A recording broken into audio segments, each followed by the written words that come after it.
Hello and welcome to The Verbal Edge. I'm Elizabeth Nolf MacDonald, Communication Coach.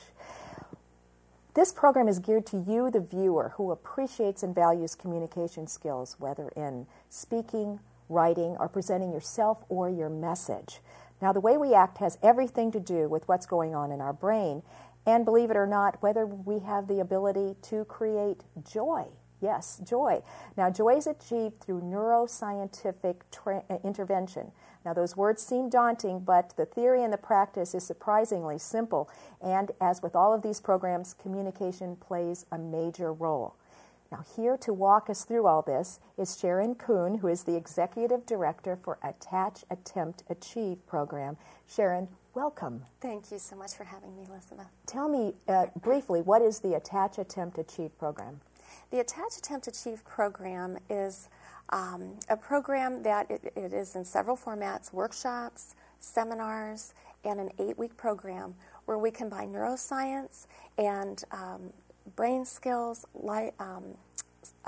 learning styles, love languages, all different studies and components to combine a model with also art expression, visual arts, for developing attachment and training parents and teachers and people who work with really authority, so that people can learn how to help others increase their brain capacity. Sounds wonderful. And this will be an amazing thing for our viewers. I'd like you to explain to our viewers a little bit more about why they should not touch that dial and watch for the next half hour. Okay. It is so exciting when people understand that the way that they communicate and that they can learn new ways to communicate, to actually bring others to joy, which joy is a developmental maturity task in the brain. And when we give joy, it's like we are downloading to people's brains joy and love. And so communicating through love helps increase their ability to receive love, and we can bring others into maturity by simply giving and receiving and communicating joy. And this all sounds like joy and love, and it might sound like the age of Aquarius. It is not. But it's not. And we will be able to see at the end of the program how important it is to live a life of joy and to transfer that and to foster that, correct? Absolutely. Okay, that sounds like a great time. Now, please tell us the first thing, what is attachment? Attachment, let's look at what we have here. It is the developmental factor for spiritual, neurological, psychological, and physiological brain capacity in infants and youth, and actually through death. So there is not a time in our life when we're not capable, when our brain is not capable of continuing to grow in the prefrontal cortex, which neurologists, whether secular or biblical worldview, call the joy center of the brain. That's interesting. Without healthy attachment, students cannot personally and academically attempt nor achieve, hence the name of the program. As I worked with women and children in trauma, just as a result of loving and caring for people in life, I began to understand the neurology of the brain and study that. And it was interesting to me that my students in the art school, we have an art school in our home, and that my students in the art school were able to attempt and achieve much higher when I purposefully showed them how much I delighted in them. And what I began to realize was attachment lights in the brain were coming on through the way that I was communicating love. And we can transfer this word students to children and adults. Yes. Co-workers, employees, even bosses, absolutely. Okay. So when the prefrontal cortex of the brain, the joy center, is online, okay, students can regulate under stress. People can regulate under stress. Academia and social requirements in the school setting are challenging. Understanding attachment gives students and parents hope for the future. Now, obviously, Attach, Attempt, Achieve program is geared towards schools, families, and students, but the beauty of it is we should be lifelong learners. And so whoever that student is, our students in my last Saturday class were age 6 to 86. Oh. So attach, attempt, achieve is really for everyone. Wonderful. And this particular slide says, joy is a brain task, and the outcome of that task is called attachment. That's right. That brings it home a little bit more. It sure does. When an infant is looking into a parent's eyes, and that little infant when they're born is looking for a pair of eyes, they want to be the apple in someone's eye, that sparkle in someone's eye. And neurologists tell us this is true. And so when they find eye contact that says, I delight in you, I want to be with you, and they are downloading about 6 cycles per second in their little brain, trying to get that prefrontal cortex online for reasoning and for identity and value, that is actually the attachment skill we're talking about. That is the developmental foundation for all other attachment skills and understanding identity. And if that doesn't happen, what happens then? Oh my goodness sakes. Major fear bonds. We have trauma, and there are 2 types of trauma. Things that happen to us that shouldn't, and those are easier to detect, although sometimes we dissociate from them and we block them out. But the next type of trauma, this is the most severe, and this is what Attach, Attempt, Achieve helps uncover. Things that should happen to us that don't. And we'll be looking at some stories and examples, and we'll get into that more. But that is meeting unmet needs. And, you know, there are different counseling and therapists and psychologists that often say things like, the problem is rarely the problem. And the problem is rarely the problem because we often act out what has happened to us, and we can't put a finger on what we've never seen or experienced that actually is what we need for the development of our brain and our social skills, intrapersonally inside and interpersonally out here. Can you give an example of that? Yeah, let's see. Oh, there's so many amazing, everyday, simple examples.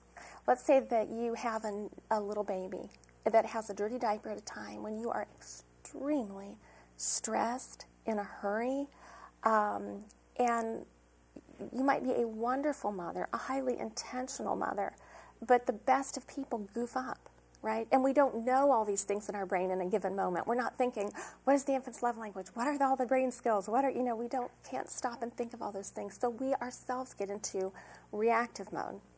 So we can traumatize one another or our very children under such circumstances as simple as that. Let's say that, in fact, this is a story that a pastor's wife shared. She was on her way to a speaking engagement just recently after she had been ordained and had her first baby. And this is a lovely person, a high-intended person. And so with her little infant, she's getting in the car and is dressed beautifully, thinking about how she's going to be received where she's going. And the infant has a horrible, dirty diaper. They have to go back into the house. They have to clean the infant up.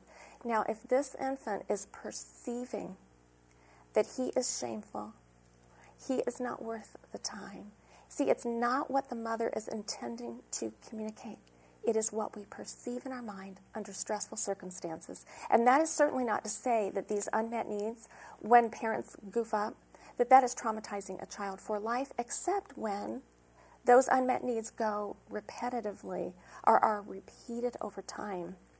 And parents and caregivers are not aware how to recognize those and then reverse those. So this child possibly had an unmet need. What could the mother have done? Okay, in a perfect world, and we know people aren't perfect, but even in an imperfect world, and a person goofing up, they can stop and remember what my child's brain needs is calm. What my infant is looking for is to see delight in my face or reassurance in my face, or that I can bring us both back to joy. So in that stressful situation, am I answering your question? Yes. Repeat that to me again. Yes. Okay. That the infant, through touch, body language, eye contact, and voice tone, mostly nonverbal, that infant's mother can bring his brain and her brain back to joy by calm and restful stopping in the moment and literally delighting in. And Elizabeth, that's really not scientific. That is love. All right. Does that answer your question? Yes, it does. Now, we are talking about attachment. What are the things that stunt attachment? Let's go through these. Experiences of abandonment, real or perceived. Now, the infant with the dirty diaper is not being physically abandoned, but his sense of identity and belonging may be perceiving to be abandoned. Environments of high stimulus. The National Institute of Family and Media shows us that 40 developmental processes are not happening in the brain when children are watching television or being exposed to extremely high stimulus. Now that's pretty severe trauma to the brain. Explain that a little bit more. When children are watching television, elaborate? 40 developmental processes are not happening in the brain. Whether it's good television or bad television, and then if we consider bad, what being high violence, sexual content, things that are too high stimulus for a child's brain, those things are actually more stunting to the development because it's causing fear in the back of the brain, which we will look at the brain model in a little while. But generally, their brain is downloading and it is not reasoning. Okay, and that causes a lack of attachment, a disattachment, a detachment? A stunting in the ability of the brain to continue to build the reasoning, and that is for the prefrontal cortex on the right side of the brain to continually connect with the intellect on the left side of the brain, putting intellect and emotion together purposefully, personally, individually, rather than just receiving download like a little vegetable. We you know, when they say couch potato, that's not a joke. We are turning our little children's brains into couch potatoes with too much TV. Now, of course, all TV is not going to, you know, be bad, and yet the degree to which children should be exposed to stimulus is very minimal when we want wellness. All right.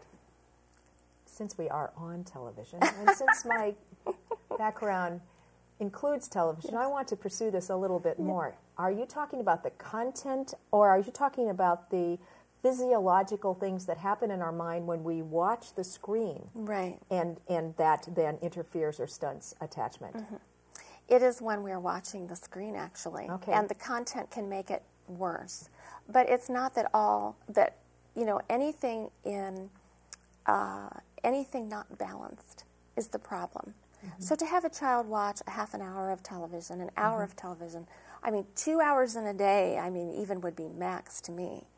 For children, you know, for adults, they are reasoning more, their brains are more developed, they can handle more stimulus, or they know when to turn it off, when to turn away. All right, a child watches 10 hours of television on a Friday, Saturday. What is the result? The result is that the brain is actually quieting down, not quieting down as far as being calm, but being overstimulated, but the body is inactive. And so the child is not using his own creative thinking. It's like putting their own identity and creative thinking offline and spending 10 hours with just vegetation, really, to the brain. People can find more information about that at the Institute on Family and Media. Family and Media. When I was in graduate school for broadcasting in San Francisco, we were taught that people who watch television, they were given studies, and then they had to react, and their reaction time after watching television slowed down. Right. So I am aware of the physiological aspects of it, but not the attachment. So this is interesting. And here's one more thing we should say before we move off of that is a lot of people now will feed their infants or take care of their infants while watching television. Okay, so we have more concern that the infant is being detached and basically looking toward that television with all that stimulus going into the brain. What about the mother? And the mother as well, because it's obviously losing, and that goes back to our traumas. Let's just go, we don't have to move back to the other slide, and yet I want to go back to that point. The problem is really the problem, and the trauma here is not that the infant's feeling abandoned, although the infant may feel abandoned.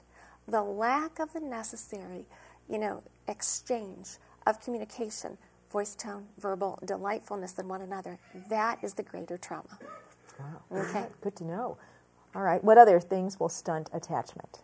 Parents who are too stressed or incapable of showing sincere, calm delight in the infant. So I've kind of woven that into everything, but we have to keep that in our consideration continually. And when in dealing with or counseling men and women, it is just severely true that we can be around one another and have infant attachment needs as adults at any age. That were not met as infants, or Correct. that were created just last week? That were not met as infants, because the seeds of attachment and the attachment ability that grows and the foundation for attachment will never be lost, okay, because it is conscious and subconscious, the way the brain is hierarchical. However, yeah, people of all ages can have infant needs. Okay, that's good. The lack of joy over the infant's identity. And the infant is looking at that. Are you enjoying me? Are you spaced out? If you're spaced out and you're stressed out, surely I am the reason. Again, we go back to what is real and what is perceived. Wow. That is. That is scary. Yes, it is. Wow, but it's empowering to know. Situations that emotionally or physically separate infants and youth from caregivers. Now remember, the good news is these things can be reversed. And delightfulness and having pleasure in another person's company and then being able to perceive that from you and the calm that that brings actually can reverse these things. So I hate for this to sound so frightening. But situations that emotionally or physically separate. Let's say there was a physical reason why mom has to go in the hospital. Maybe she's pregnant with another child, and number one child's 2 years old.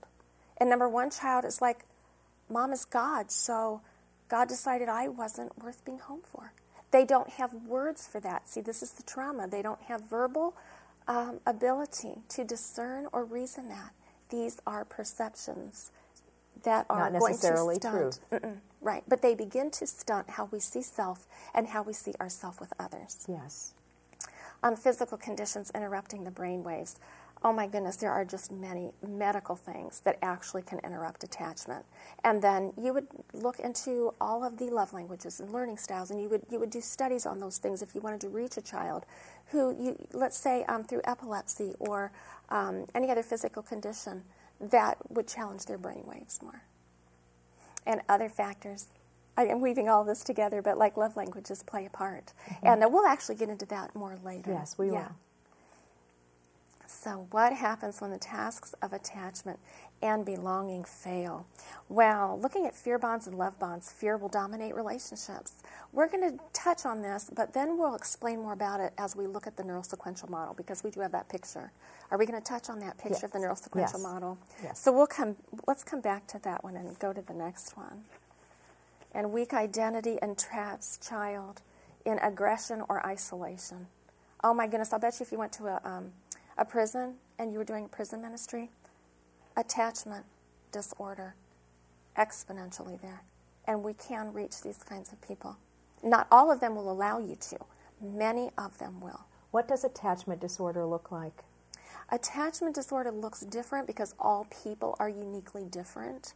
However, overall, you see people operate in control, manipulation, aggression, fear, isolation, avoidance. And that's what we'll talk about, what's happening in the brain with fear bonds, meaning I bond, my brain tells, my brain in my earliest relationships begins to understand life more through fear and control than through reciprocal relationship of myself being allowed to be my true self with you because you are sharing and delighting in sharing your true self with me. Is that not simple, really? Yes, it is simple.